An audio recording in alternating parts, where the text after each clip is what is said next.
Forever, it's been the best rivalry in college hoops. Duke and North Carolina, better late than never. Rescheduled from a week ago. The winter weather forced the postponement. Warming up now, these guys can wear shorts. They're watching a tour, even though the game was at the Dean Dome. North Carolina Tar Heels 7-2 last 9 home games against ranked teams. Course, Duke came in at number 5. North Carolina came in without a little number in front of them, unranked. Barry Parker and Marcus Page ready for the game, and Rodney Hood was playing well early in the first half. Take a look at the Parker screen that frees up Hood for the alley-oop slam. Game was tied at 6 early on. Later, here's Hood, pull-up 3. Puts Duke up 3. About midway through the half now, Carolina's down 6. Desmond Hubert throws down the putback slam, and he's fouled by Hood. Where's the box out? Nowhere to be found. Hood has to sit because of his second foul. He had 11 points in the first half. All right, let's get into some of the freshmen. After starting off slow in his first 4 ACC games, Parker's come on. Here's Seth Greenberg. Freshmen are like computers. You got to eventually reboot them. And what Coach K did was, when he rebooted them, he put the old new app. He downloaded the 2.0 impressive app. I like to take the battery out once in a while. Turn it on, turn it off. That's how that works. You are so high-tech. Parker would take over late in the first half. Quinn Cook. Well, there's Parker the floor, and he's fouled. Here's Quinn Cook. Finding Parker, filling the lane with a slam. And again, at Cameron Indoor, where they're not playing the game, the students there watching going crazy. Parker had 10 points, 5 rebounds in the first half. 7-point Duke lead at the break. Midway through the second half, Hubert misses, but J.P. Tokido throws down a putback slam of his own. The Carolina students going wild. I didn't see Stuart Scott in the crowd I was looking for. Here's Cook driving for the lay-in. Duke's first point in the last 6 minutes. These two teams had an awful stretch in that second half where no one could buy a bucket. Here's Page, a 3. Carolina's down 1. Under 5 minutes left. North Carolina down 2. Cook misses. Carolina rebounds. They'll get out and into transition. Defense to offense, and James Michael McAdoo does this.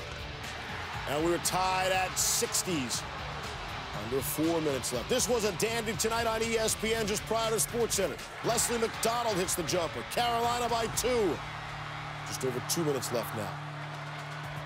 Paging. Page. Jumper. North Carolina up 4. After 2 Parker free throws. 2-point game again. Page, tough lay-in, gets it to go. Watch Page. Look at his crossover for the lay-in. North Carolina back up 4 with 90 ticks left. After a Duke turnover, Carolina's up 6. They inbound, break the press. McDonald bounce pass for the lay-in. North Carolina on their way. Page at 13 points all the second half. Carolina unranked. They win 74-66. Knock off number 5 Duke, storm the court. And here's Roy. We certainly played a lot better in the second half. I think a few minutes there, both teams were fighting so hard it wasn't very pretty. But it's really 2 teams that fought awfully hard and understand where they stand in this rivalry. It's a great, great rivalry, and it's fun to be involved in it. But I loved our guys' composure down the stretch. Free throws have been a problem for us, there's no question, and we stepped up there. Nate made 4 in a row, I think, at the end. Marcus made a couple. Bryce made a couple, so I think that was really big for us. The crazy thing is I thought Desmond Hubert was really big for us, but he went to the free throw line, and it just kills him when he shoots it like that, and so we took him out at that point. But Leslie showed up tonight. Leslie's been struggling to say the least, and he made some big baskets for us. But it was a bunch of guys that really fought really hard, and I couldn't be any prouder of my team than I am right now. Was there a point where you felt like Duke maybe fatigued or they were looking tired? I didn't even ever have that thought, except I looked at my team and I thought Marcus was tired at one point, and that worried me a little bit. And I took him out around the TV timeout and let him sit there about 3 or 4 seconds, and I asked him if he was ready to go back in. But we did try to look down the court, but we didn't get much out of the fast break. 8 points to their 2, but we really did want to push the ball, but didn't do a very good job of that. Coach, they missed 13 straight shots at one point in the second half. Really struggled shooting the ball. What was the key? You know, I said before the game that we hoped to guard them, but we also would like for them to miss some shots. And I think it was a little bit of both. I think we guarded them okay, but I also think they missed some shots.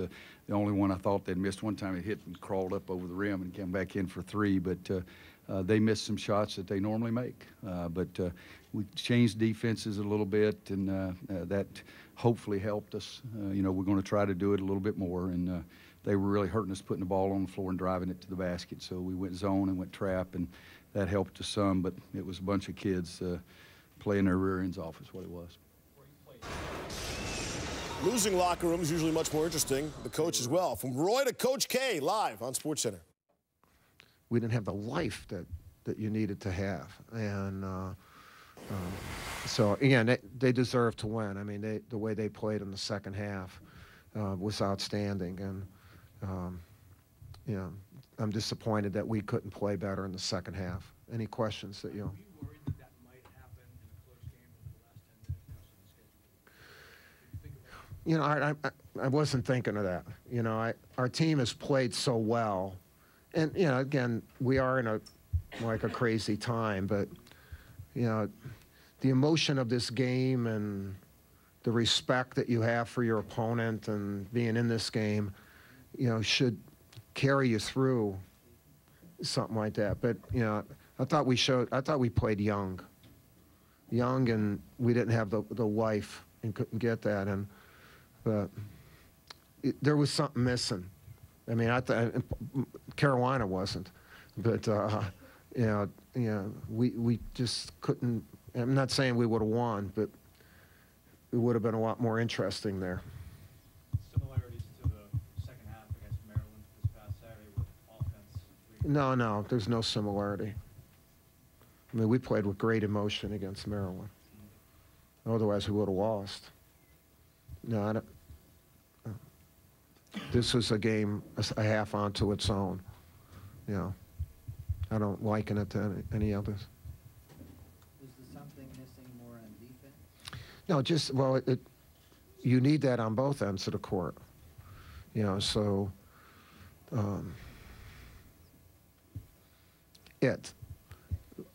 you know, we didn't have it, whatever the hell that thing is. You know, in the second half, it wasn't in our huddle, and when you have it, I thought Carolina had it. Then you're going to lose to a team like that. You hope that both teams have it, and then you have, like the first half, it was, you know, it's a heck of a fight, and we still had a chance to win. You know that. And to their credit, you know, they hit their free throws and really executed down the stretch. I mean, they're playing great, and you know, they have a really good basketball team, and you're not going to beat them, you know, without two halves that are worthy of winning. And we played one half that was worthy of winning. I'm gonna put out some, like, I'm gonna tweet and text and try to have like a contest. You know, maybe we can find it. We've had it, so this is going to be like a game, a party game pretty soon. If we, yeah, well, you know, if we don't, we'll get beat on Saturday, and even if you do have it, you can get beat. But man, that's to me the disappointing thing. And I'm not afraid to lose and respect people who beat us, but I'd like to have done more tonight in the second half.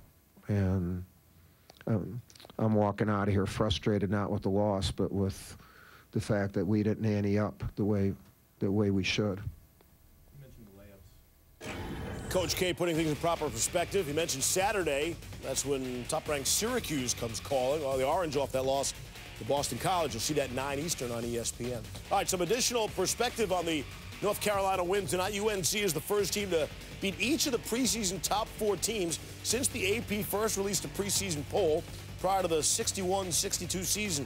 Tar Heels now with wins this season over Kentucky, Michigan State, Louisville, and Duke. Quality wins indeed. Coming up, LeBron James, a statement performance. Granted, he didn't leave it unscathed. Kevin Durant scored a lot of points but had to shoot a lot. You'll hear from Slim Reaper next on SportsCenter.